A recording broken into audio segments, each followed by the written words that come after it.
Hey folks, it's Dylan here from Eat Wild. Hey, I'm at the Nanaimo Fish and Wildlife Office. I'm going to meet Kate Nelson today, and I'm dropping off samples that we collected back in the 2024 hunting season for testing for CWD. Now, really important as hunters, if you have an opportunity, remove samples from the head of your deer. I'm going to show you how to do that, and you can drop them off at any of the drop-off locations throughout BC, and it's a great way for us to get early detection on where CWD may be in our province. All right, let's go check it out. Hi, Kate. Hi. Thanks for having me here. I'm really excited to get a detailed look at how you pull the samples out of the deer.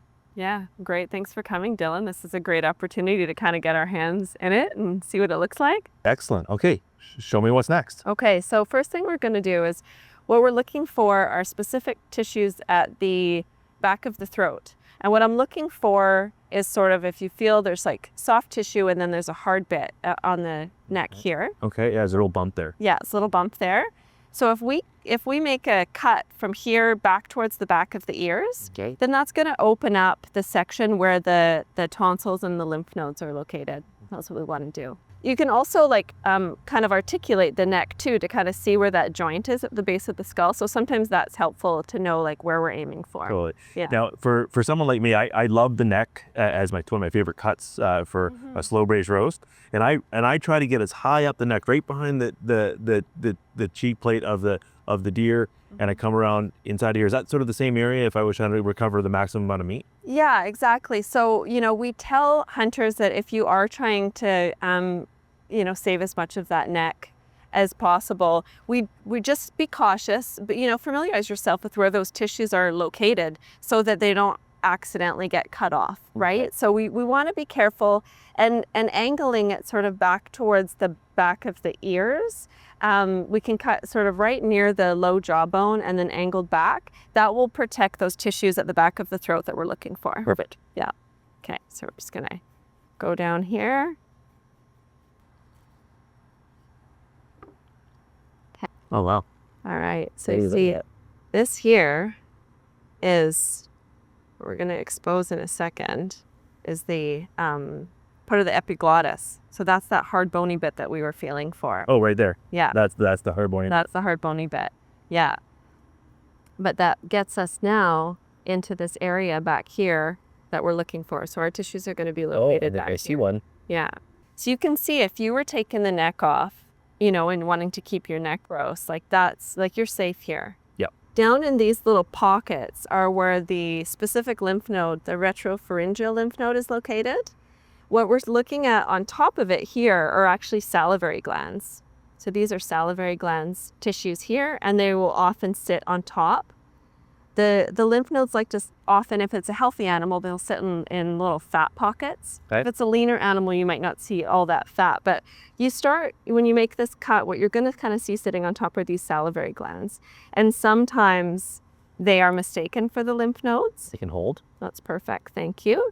So I'll take this out so we can kind of see what that looks like. Okay. See how there's sort of, there's almost like lobular, there's little sections to it throughout salivary gland. That's not what we're looking for. If we go a little bit deeper, what we're looking for is a nice, distinct, often kind of purpley gray color lymph node. And you can see it right here. There's a lymph node on the left and the right. So we're going to collect two in this area. Maybe I'll show you where this other one is on this. Ooh, there it is. So you see the bean shape. You can see that bean.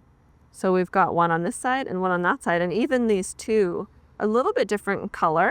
And they're almost they're not like they almost look like a slightly different shape, and they're slightly different locations. Yeah, this one's sitting a little bit higher up than that one. Okay. So yeah, there can be variable in their position. Okay.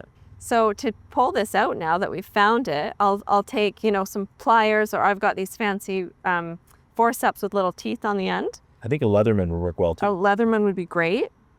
And you just kind of pick up a little section. Like I said, they're often collected or kind of encased in this fat.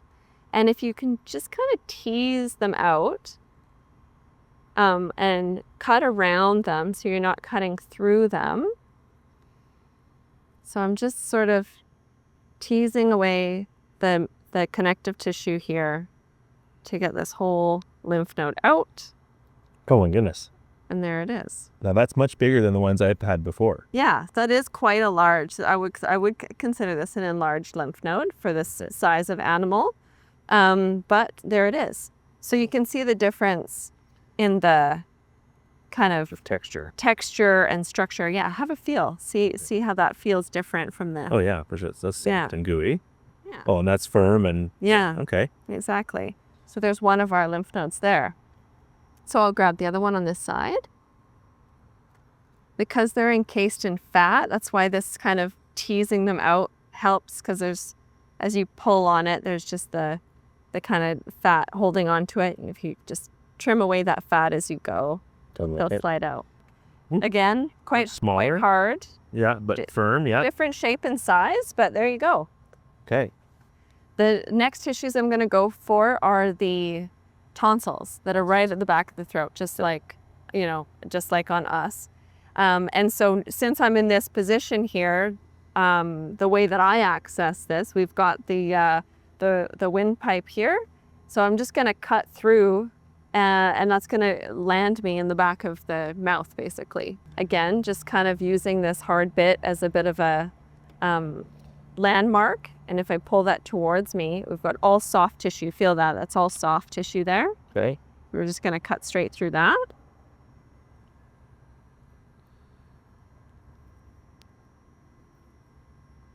Here we have, see that? This is the epiglottis.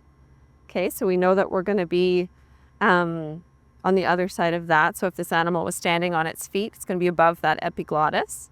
We've got two holes here, right? So we've got the airway. Yeah. And then here we're into the basically top of the esophagus and into the back of the throat. Okay. The back of the mouth. Right? So I've gone through the two openings and landed here in the back of the mouth. So at the back of the throat, we have these little holes. So like almost like little slots. Little slots, exactly. They're called tonsillar crypts. And they're like the little openings to where the tonsils are located. And so once we find those little slits, we know the tonsil is going to be sitting just underneath. I'm going to take, again, like pliers or something to grab. If I sort of hold on to that. This come under here. I feel like we're doing first aid here. Totally. Yeah. Hold on to that slit, and then I'm going to use that as my landmark to just start trimming away and around.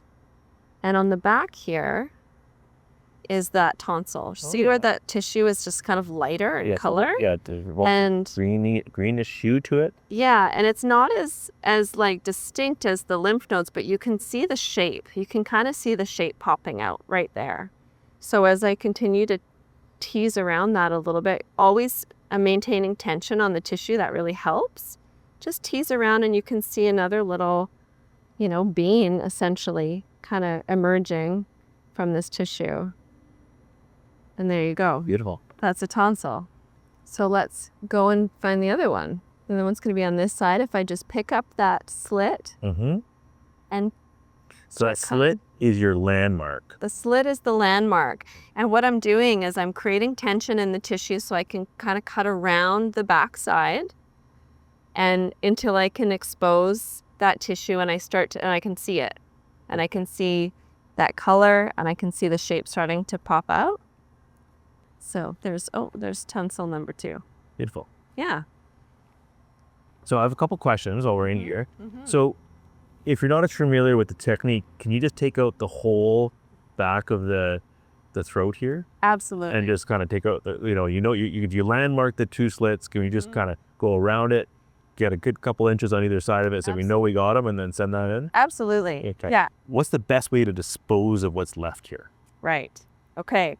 So once this animal has been sampled, it's going to vary a little bit depending on where you've harvested the animal. So of course we've got higher risk areas in BC now, in the Kootenay region where we've identified CWD. And so I think extra care and needs to be taken when you're handling and disposing of those animals.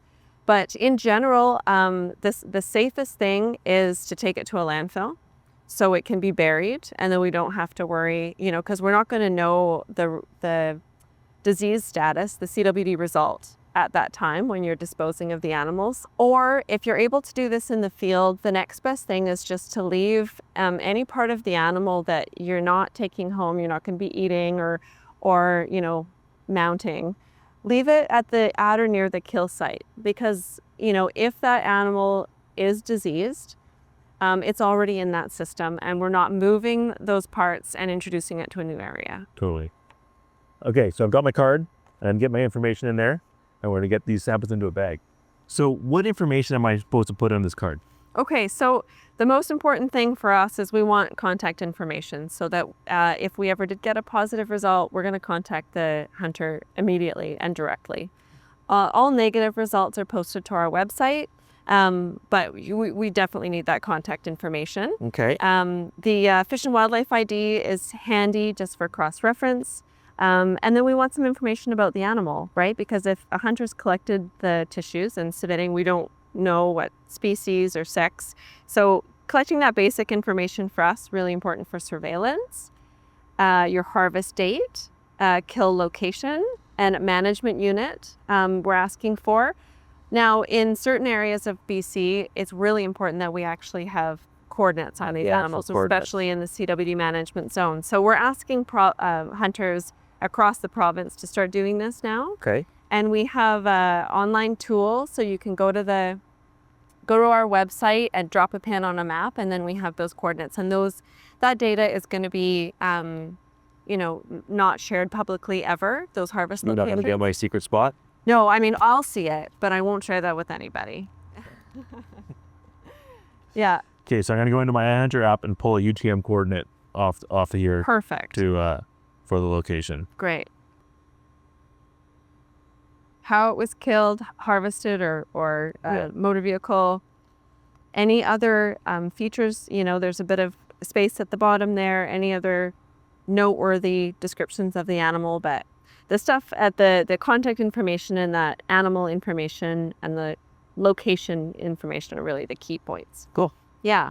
So now that we've done this, that was pretty easy, right? Yeah, it was pretty easy. So you see this red number here? Okay. That's a unique ID for this sample. Okay. And so that's what you're going to use to look up your results. So you can tear off that section of the card, and that's for you. So we'll keep this part of the card with all the information with the sample, and you're going to keep that. So you have that. And actually, did you put that in your pocket? Yeah. If you flip that over, you'll see there's actually a QR code there where you can look up your result.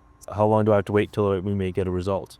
Yeah, so we're really trying to tighten that up, and it's going to be a little bit different across the province, but anywhere that we have mandatory testing in our CWD management zone, that's our priority.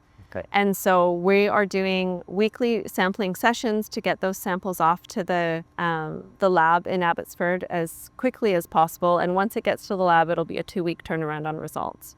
So in other parts of the province, it might be a little bit more delayed, but we're really shooting for a 2-week turnaround for any of the mandatory testing areas, and probably closer to a 4 or 5 week turnaround for other parts of the province. Okay. But we're always working to try and increase efficiencies there, and we'll get the results back as soon as we can. Awesome. Cool.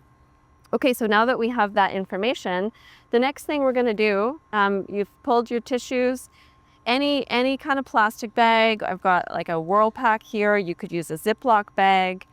Now, this is how the Whirl Packs work. So beautiful tissues in there. You just kind of fold. It's got that little twist tie at the top. Yep. And then you fold it over, and then those are nice and safe in there. Super smart. Yeah. All right. So then you put that nice clean bag in a second Ziploc with your card.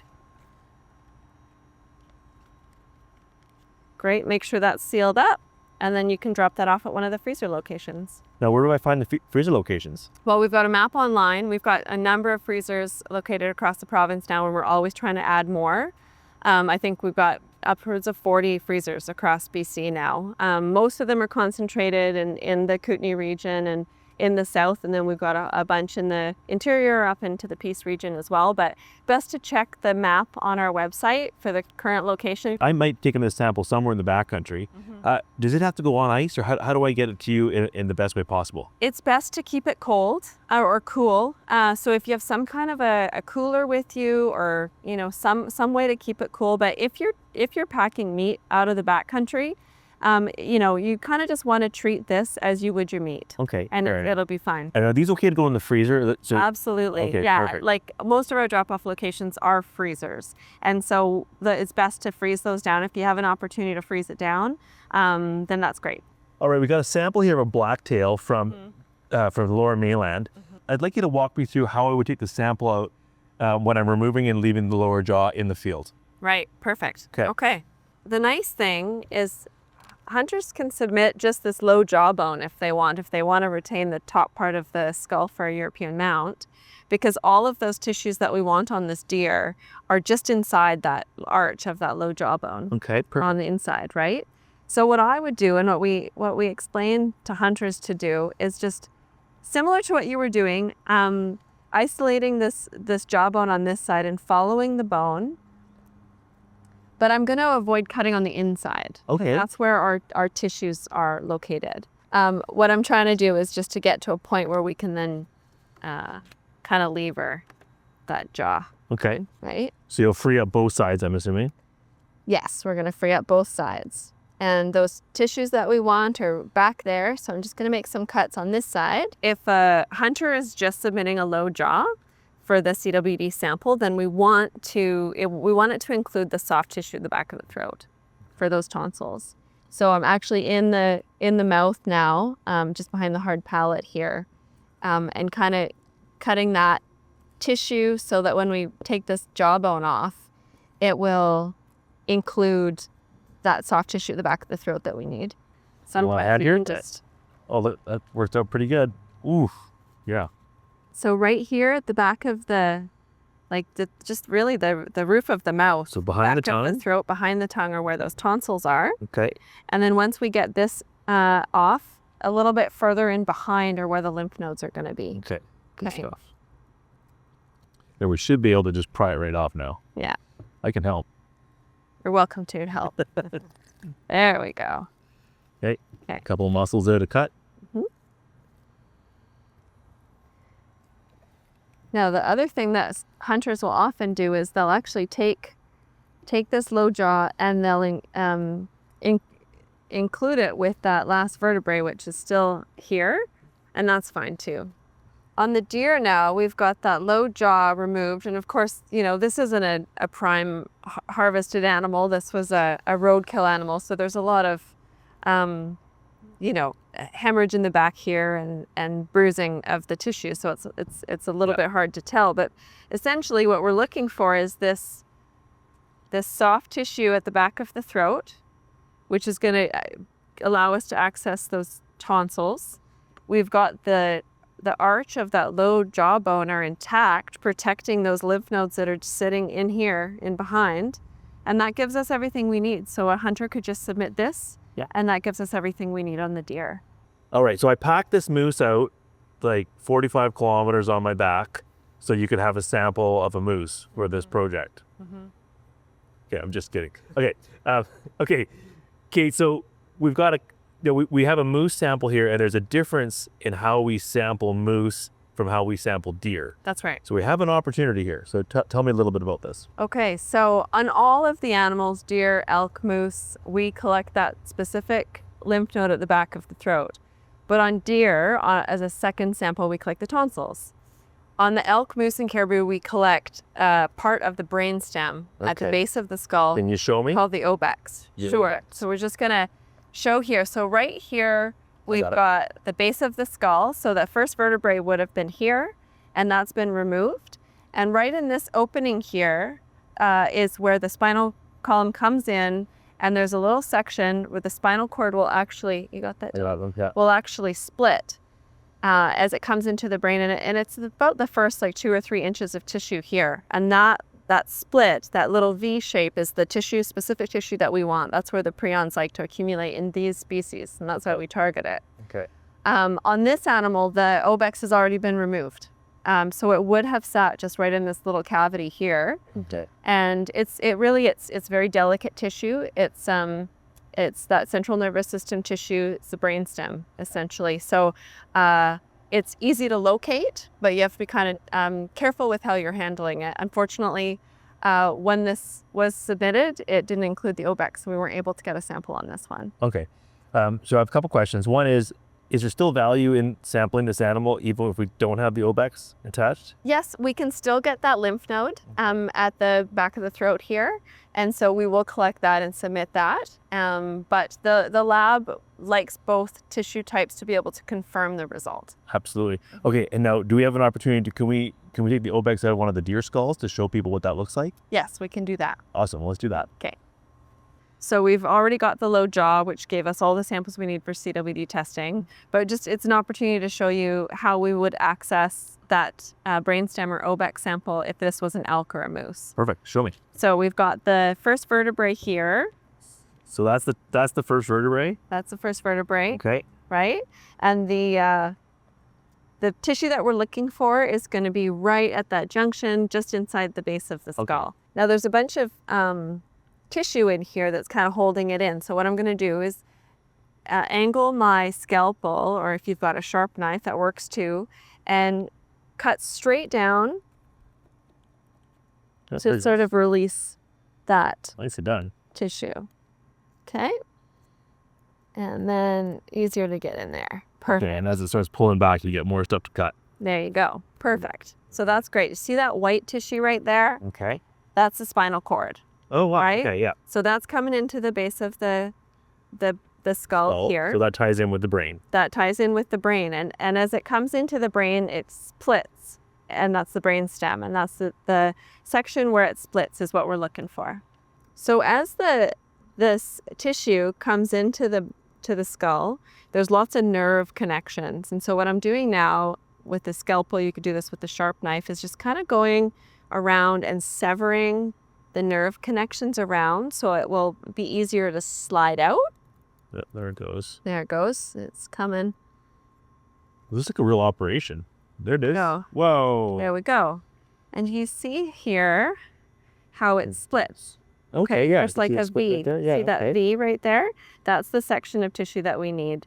So again, on an elk or a moose, it's going to be quite a bit bigger. On a harvested animal, it'll be much cleaner. It's very pale in color, kind of like what we saw when we first opened it up. This tissue is really white. Okay. It's very delicate to handle. It's not like the lymph nodes and the tonsils are quite hardy. This is very delicate, so you don't want to be like squishing it around too much. Try and keep it, relatively safe and intact. Pop that into a Ziploc bag, just like we did with the other tissues, and keep that cool or pop it in a freezer, and then that's perfect. And along with the tonsils, or the lymph nodes, it's gonna go out? That's right. If this was an elk or a moose, then the submission is the obex, this piece right here, plus the lymph nodes. Okay. And then that gives us the tissues we need for testing. I can handle that. All right. All right.